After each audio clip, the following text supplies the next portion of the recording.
कल की मैंने आने की कर दी है, वापसी की आपकी या मुल्तान की कर दूंगी या डायरेक्ट कर दूंगी, जिधर का बोलेंगे। कल की एजेंट ने कर दी है, अभी वो मुझे भेजता है टिकट, कल की कंफर्म हो गई है। अच्छा चलो, अब जनाब आपको पेशानी को पोसा देते हुए इजाजत, और 50,000 रुपीज आपको मिलेंगे, ठीक है, इस शो के। अच्छा, आने जाने का टिकट।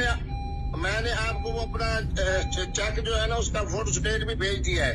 चेक सो भाई आप कैश ले लीजिएगा, मैं आपको दूंगी, आते साथ पहले आपको कैश दूंगी, फिर आप प्रोग्राम में जाना। आप सिर्फ कैश दोगी बस? 50,000 कैश दूंगी और आने जाने का टिकट, उसके अलावा कुछ नहीं दोगी?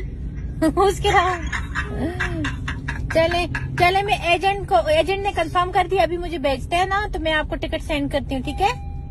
अच्छा ये बताओ कि आपने कलमा शरीफ पढ़ा है ना? जी मैंने कलमा पढ़ा है, ला इलाहा इल्लल्लाह मुहम्मद रसूलुल्लाह। आप जरा ज़बान निकालो। चलो, अल्लाह के सपोर्ट। अस्सलाम वालेकुम। वालेकुम अस्सलाम।